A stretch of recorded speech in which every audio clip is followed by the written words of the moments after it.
shaking. I may be a blubbering idiot. Just forgive me and deal with it. First, I would like to say I want to punch my brother because he shouldn't have left so soon. And we grew up fighting extremely bad when we were kids. We were always fighting. And I'm sure some of you remember that. However, when I left at the age of 17 to Alaska and came back and matured, he matured as well, and we became best friends. And we were best friends until we're still best friends. I'll tell you all a little bit about Bryan's youth, because maybe a bunch of you guys don't remember him as a small child. Bryan grew up a block away from Green Lake, and he loved his hobbies. His hobbies were dirt bike riding, he liked to fish, he loved hunting, snowmobiling. He was an awesome father to Brianna, my niece, which is right here, and an awesome uncle to my son Gage, and an awesome uncle to my nephew Rob. And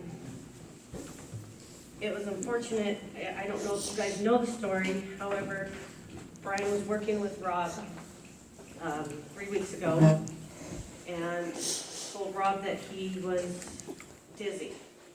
Rob said, sit down. So he sat down, Rob looked over, and he didn't get back up. He didn't have a heartbeat.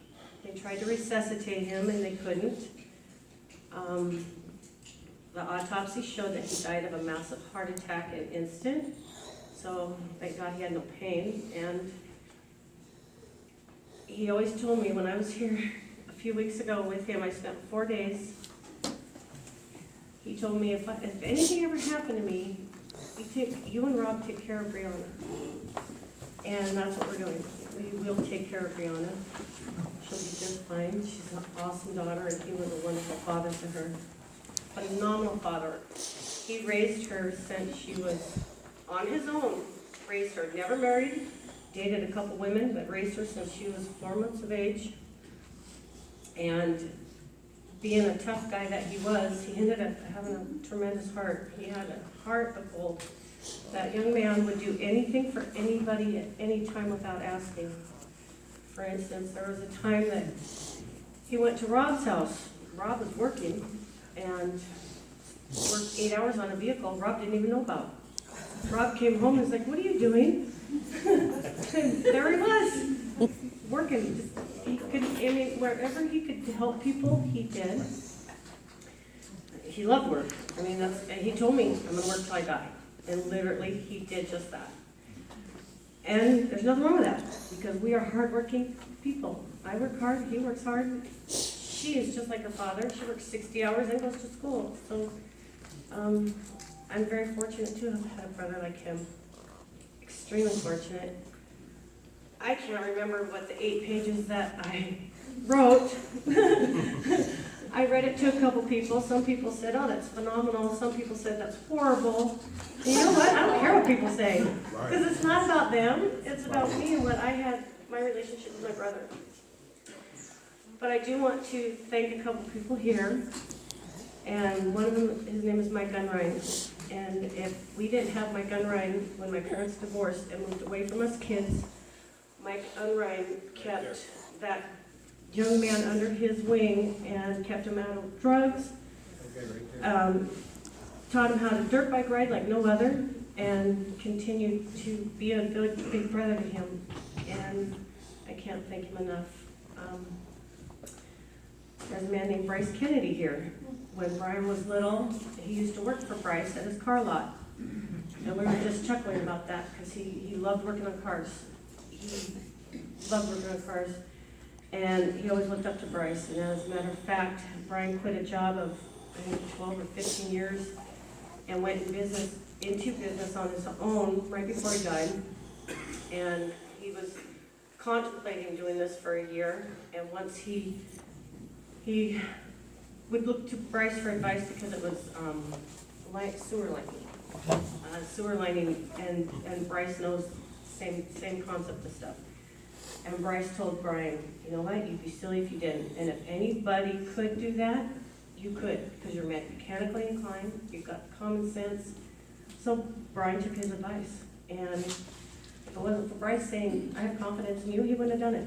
So Bryce, thank you. That was awesome. Awesome for you to take care of him when he was young. Other things that I wrote down that I got to remember.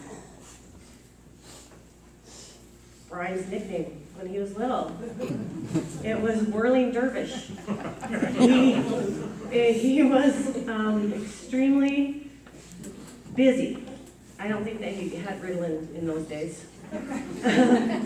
However, he put my mom and dad and me through a lot. He was always bumping into things and just crazy kid. And then as he got older, he earned a nickname Messy Marvin. And he would come in the house working on cars and touch things and get grease everywhere. And then he became clumsy, and I believe that was Rainey who called him that. Rainey? Was it his name? Rainey? Was it? Okay. I think Rainey called him that. Let's see what else. I don't know what else. I do know that I am overwhelmed with all the people that are here today. And if I hadn't had a chance to say hello, I would like to thank you guys for coming. I would like to thank my aunts and family and friends for helping put this together. I couldn't have done all of this by myself in a short amount of time.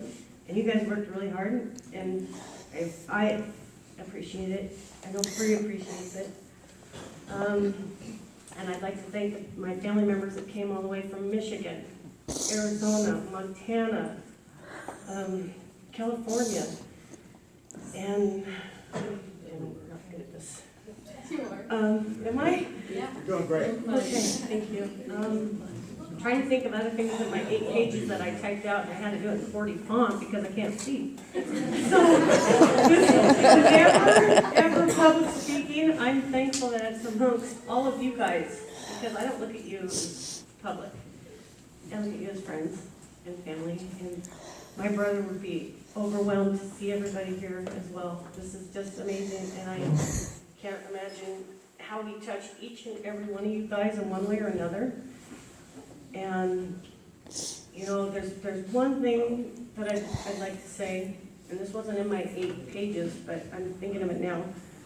Bryan was the type of man that would do anything for anybody without being asked. He would, in the middle of the night, if you called him and you were out of gas, he would be there to pick you up. He would, if your car was broke, if your dishwasher leaked, if your roof was leaking, he would be there to fix it.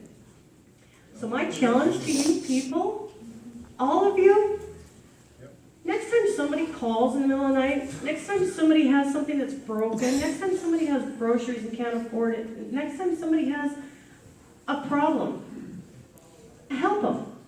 Bryan did it to each and every one of us, and he did it without questions being asked, out of the kindness of his heart. So my challenge is each and everybody here, do like he did. Give a little effort and be kind to somebody somehow in your life, because he did it. And he still does it. But I'd still love to punch him because he's my brother and we grew up. He left too soon. Phenomenal man. But thank you. Can't thank you.